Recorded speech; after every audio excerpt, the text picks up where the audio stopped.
Sophie removed from the league. Sophie Cunningham removed from the WNBA. Sophie Cunningham hard fouls JC Sheldon. She gets ejected. If they would have just ejected Marina Mabrey, this probably wouldn't have happened. Sophie Cunningham steps up, grabs her, knocks her down, gets a flagrant 2 for this. They end up calling. Yeah, slam her to the floor. Slam her through the floor.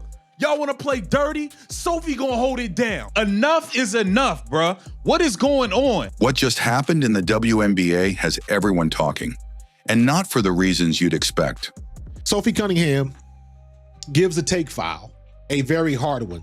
She straight up tackled JC Sheldon. Sophie Cunningham has suddenly become the center of controversy after delivering a hard foul that some are calling necessary, while others are demanding she be removed from the league entirely.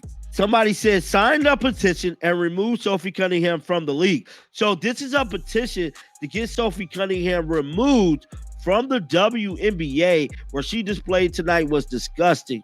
Petitions are being signed, fans are outraged, and debates are exploding across social media. What Sophie Cunningham did, she stood on business, bro, about her dear friend Caitlin Clark, bro. And that was honorable what she did, bro. What she had done for Caitlin, bro. But here's the twist. Sophie wasn't attacking Caitlin Clark. She was defending her. So why is she being targeted while names like Marina Mabrey and JC Sheldon, who were actually involved in rough plays against Clark, are barely mentioned? Clear as cut, all day ejection. She's going nowhere near the ball. She's nowhere near the ball. She just grabbed her in the eye. She just eye gouged her. She just clawed her. In this video, we break down everything. The backlash, the support, and the real question. What's really going on in the league? Make sure to like this video, drop your thoughts in the comments, and subscribe for more honest WNBA coverage, because we're just getting started. JC Sheldon is guarding Caitlin Clark. She swipes her in the eyeball. Sophie tries to wrap her up, and Sheldon gets to the floor, and all hell breaks loose. In the wake of one of the WNBA's most intense and controversial games, Sophie Cunningham has suddenly found herself at the center of a social media firestorm. 6 technical fouls issued. There were 3 ejections and there were 2 flagrant fouls. For one game, that is bananas. A petition began circulating online shortly after the game, calling for her immediate removal from the league. There is now a petition to remove Sophie Cunningham from the WNBA. It has 114 signatures. What started as a viral post quickly turned serious, gaining over 100 signatures and sparking heated discussions across fan bases. Look at Sophie. She's waiting for it. She's waiting for it, fam.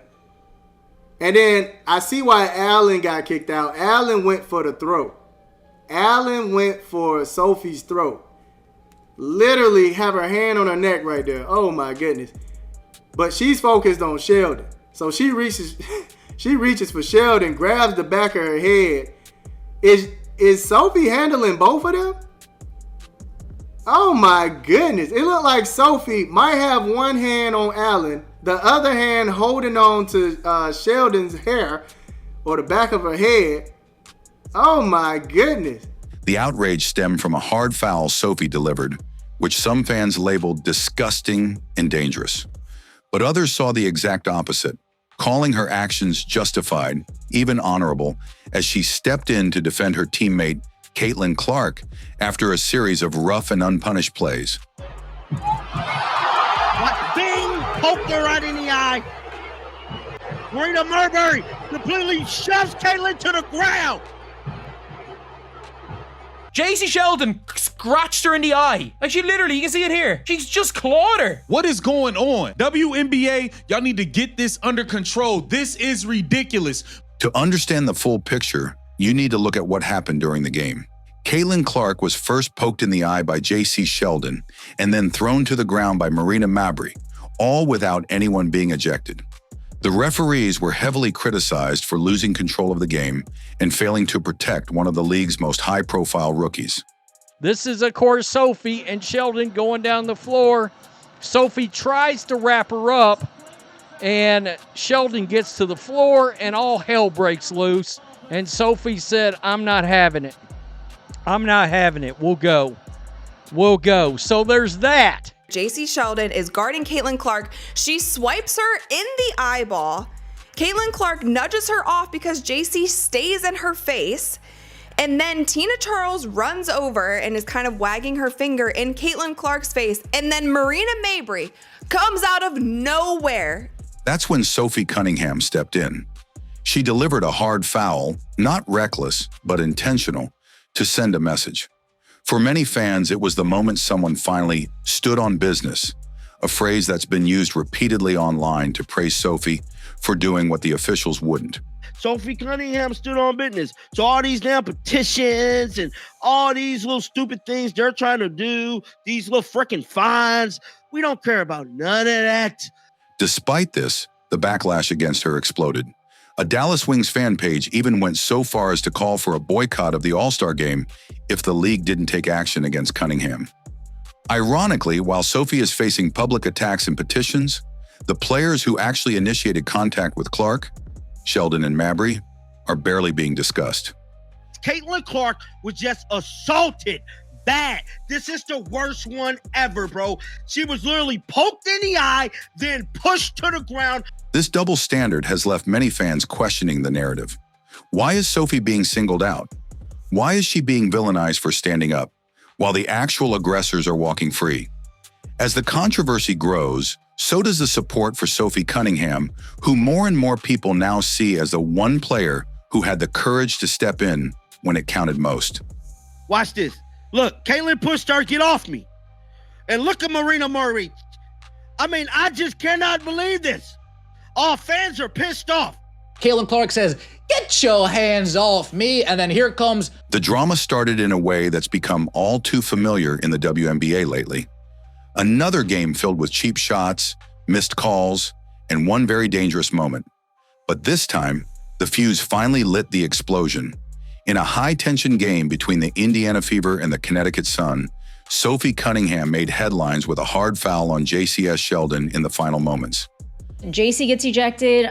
Does Lindsay? I think Lindsay gets ejected. And, you know, in watching the broadcast, even the broadcasters at the time mentioned if they would have just ejected Marina Mabrey, this probably wouldn't have happened. One of her teammates, finally shows up and defends Caitlin Clark, finally sends a message, and just this quick, these bozos want them out of the league? Do you want a list of players I could give you that you ought to kick out of the league? Starting with Dejanay Carrington on your team.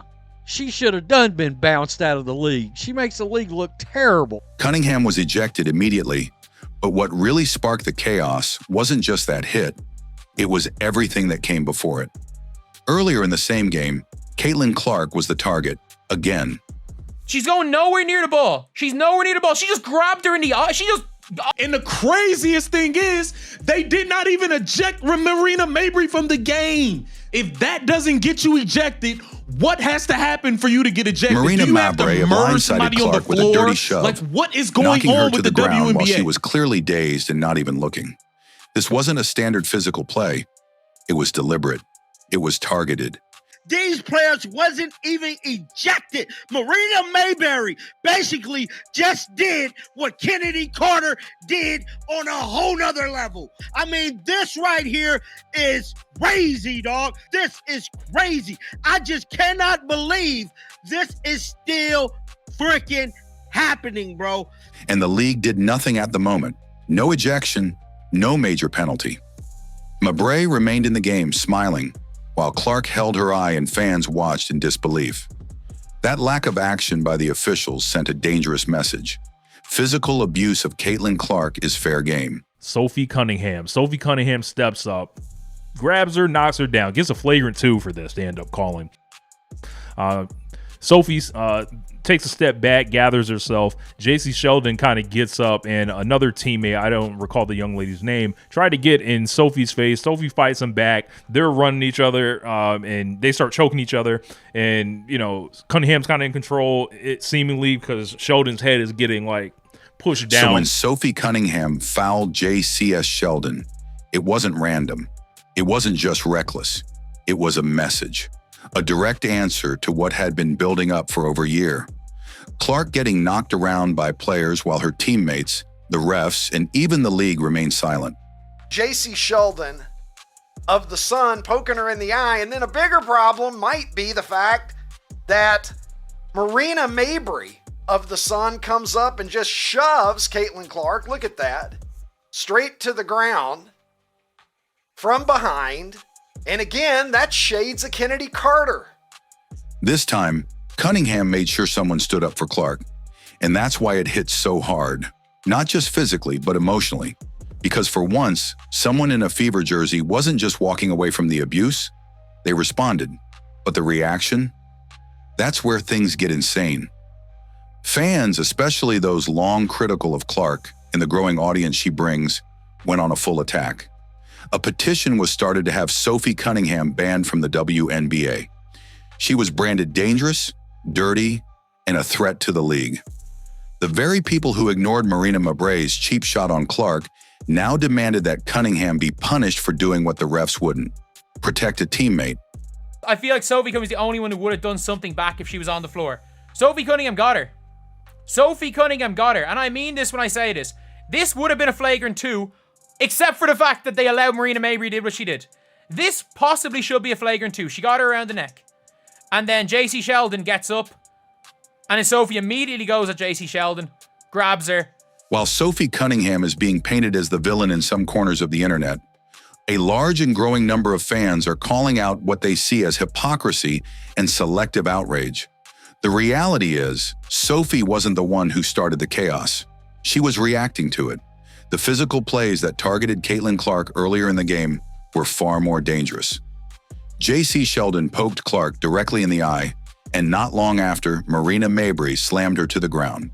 Yet incredibly, neither player faced ejection, and the officials only handed out minimal punishments after a lengthy review. Going after a superstar and trying to rough them up a little bit to get in their head is a part of sports. When it crosses the line, the referees need to do their jobs. They need to do their jobs, blow the whistle, and officiate properly. Hand out flagrants, kick people out of games, nip it in the bud. The league's handling of this situation has left many fans baffled. For some, this wasn't just about one game. It was a reflection of a growing pattern of aggression toward Caitlin Clark and the league's failure to step in and protect its most talked about rookie. What's even more shocking is how the narrative around Sophie's involvement has been twisted. According to several fans and commentators, Cunningham actually did what the officials refused to do. Because they're going to have to deal out, fines. There may be suspensions that come from this game, which kind of sucks if Sophie ends up suspended because they need her right now. Protect the integrity of the game and her teammate. One commentator even said, if the refs won't enforce the rules, then the players have to do it themselves. Sophie's foul wasn't about starting a fight. It was about making a statement that Caitlin Clark wasn't going to be a punching bag anymore. She didn't blindside anyone or throw a cheap shot. Her move was strategic, targeted, and above all, symbolic. And in a game that had already spiraled into chaos, some felt it was exactly what needed to happen. Marina Mabrey body checking Caitlin Clark to the ground. JC Sheldon all over her, riding her. Pokes Caitlin Clark in the eye. The frustration only deepened when it became clear that certain players were being held to different standards. Why is Sophie facing a petition and online abuse when others who committed arguably worse fouls are being left out of the conversation entirely? The attention on her feels deliberate, like an effort to shift blame onto the one player who had the guts to push back. It raises important questions about favoritism, media bias, and how narratives can be manipulated in real time. In fact, fans have pointed out that Sophie's foul, while tough, wasn't even the most dangerous moment of the game. Yet she's the one trending, the one being villainized, while others are barely mentioned. When they allow that stuff to happen, and it's been happening all season long. All season long. It's not just this game, it's been happening all season long. Meanwhile, Sophie's supporters have not stayed quiet. They're speaking up, calling the backlash unfair and out of proportion. For them, Sophie did what any real teammate would do. She stood up, not for attention, not for drama, but for someone who was being repeatedly targeted. The fans who support her are now flipping the script, rallying to vote her into the All-Star game as a show of defiance against what they see as a deeply biased reaction. Finally, we have somebody. There is some type of proof with this team that says, all right. They're not just defending her, they're elevating her, turning her into a symbol of strength and loyalty in a league that desperately needs both. Let's break this down. Marina Mabrey's hit on Caitlin Clark wasn't just a foul, it was a cheap shot. Clark had just been poked in the eye and was clearly vulnerable. Mabrey came in from the blind side and shoved her to the floor. That should have been an immediate ejection. That's textbook flagrant too. But instead, Mabrey stayed in the game. No outrage, no ejection, no media frenzy. Clear as cut, all day ejection. She's going nowhere near the ball. She's nowhere near the ball. She just grabbed her in the eye. She just eye gouged her. She just clawed her. It wasn't until the next day that the WNBA quietly upgraded the foul to a flagrant 2. And even then, there was no fine, no suspension, no accountability. Meanwhile, Sophie Cunningham was ejected on the spot and hit with 2 separate fines. The contrast couldn't be more obvious. So why is Sophie being treated like public enemy number 1, while Marina Mabrey escapes with barely a headline? Connecticut Sun mad because now, remember leading up to this game, right? I told y'all, they posted on their social media, now you know. So they basically took their slogan, reversed the slogan back onto them. Even veteran journalist Christine Brennan from USA Today, someone who's written a book on Caitlin Clark and spent decades advocating for women's sports, called it out. She said the WNBA failed to meet the moment and called Mabrey's presence in that game a terrible decision. And she's right. The league had a chance to set the tone by removing a player who targeted its biggest star, and they didn't. And this isn't just about officiating. It's about the media choosing who to protect and who to demonize. Sophie Cunningham gets dragged for protecting her teammate. Mabrey barely gets mentioned for going after the league's top rookie. That's not sports journalism. That's narrative control. What's worse? The WNBA is a freaking joke. Enough is enough, bruh. What is going on? The people calling for Sophie's head are the same ones who cheered when Caitlin Clark got roughed up in past games. They said she needs to toughen up. It's part of the league, or she's not built for physicality. But now when someone finally pushes back on that culture, suddenly it's a problem? The hypocrisy is staggering. The truth is, this isn't just about one foul or one game. It's about the league, the media, and certain fans refusing to protect the players who are actually bringing in the crowds. Caitlin Clark's games are setting ratings records. Her jersey is flying off the shelves.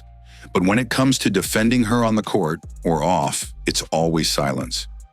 And then when a teammate finally does step up, she's the one they try to cancel. So again, why Sophie Cunningham and not Marina Mabrey? Look at the fans! Look at the fans! Look at the damn fans, bro! Caitlin poked in the eye. As this drama unfolds, another glaring question is being asked by fans and analysts alike. Why is Marina Mabrey not facing the same backlash as Sophie Cunningham? After all, it was Mabrey who forcefully threw Caitlin Clark to the ground, a moment caught clearly on camera, with many calling it the most blatant foul of the game. The sequence was aggressive, unnecessary, and directly targeted at a player who was already dealing with physical abuse on the court. These players wasn't even ejected. Marina Mabrey basically just did what Kennedy Carter did on a whole nother level. Yet instead of widespread outrage or demands for accountability, Mabrey's name has quietly slipped through the cracks, barely being mentioned in the conversations dominating social media and sports outlets. This double standard has only deepened the divide between different sections of the WNBA fan base. For Caitlin Clark's supporters and many neutral viewers, the lack of consistent outrage reveals a bias that can't be ignored. Sophie Cunningham, who acted in response to repeated hits against her teammate, is facing petitions, online hate, and even threats of boycott if she's allowed to continue playing. And the craziest thing is, they did not even eject Marina Mabrey from the game. If that doesn't get you ejected, what has to happen for you to get ejected? Do you have to murder somebody on the floor? Like, what is going on with the WNBA? Meanwhile, Mabrey, who escalated the situation with an undeniably rough act, remains untouched by the same level of criticism. It's not just about the foul anymore. It's about how narratives are formed and weaponized, and who gets punished versus who gets a pass. Even media coverage has mirrored this imbalance. Commentary and analysis have largely centered around Sophie's foul, making her the face of controversy, while downplaying or altogether ignoring the actions that provoked her response. But when you peel back the layers, it becomes clear that the root issue isn't Sophie's defense. It's the unchecked aggression that's been allowed to build game after game against Caitlin Clark. Hey, Caitlin's reaction, J.C. Sheldon is literally just grabbing and scratching Caitlin the whole game. Marina Mabrey. The league's failure to set a consistent standard has created a scenario where retaliation becomes inevitable. And when that happens, players like Sophie become scapegoats for a broken system. The situation has sparked a wider conversation about how women's sports, especially the WNBA, are covered and critiqued. Is there favoritism in how certain players are treated? Why are some labeled enforcers and others dirty for doing essentially the same thing? The treatment of Sophie Cunningham versus Marina Mabrey has become a case study in this exact debate. And as fans grow louder, demanding fairness and consistency, it's clear that this moment goes beyond one game or one foul. It's about how the league defines justice, leadership, and protection in a highly competitive and emotional sport. Exploding Caitlin Clark like a safety coming downhill in the NFL. There was no flop there. What happened on that court wasn't just a physical battle, it was a statement. Sophie Cunningham didn't just throw a hard foul, she made it clear that Caitlin Clark wouldn't be left to fend for herself anymore. And while the internet debates petitions and suspensions, the real issue still remains. Why are some players held accountable while others walk away unnoticed? The treatment of Sophie versus Marina Mabrey has exposed a deeper problem within the league, and fans are watching closely. So now we want to hear from you. Was Sophie Cunningham right to stand up for Caitlin Clark? Is the backlash fair, or is this just another case of selective outrage? Let us know your thoughts in the comments below. And if you're passionate about the game and want to keep up with all the WNBA drama, stories, and highlights, don't forget to like this video, subscribe to the channel, and hit that bell icon so you never miss an update. Your support helps us keep bringing you real, unfiltered basketball coverage. Thanks for watching, and we'll see you in the next one.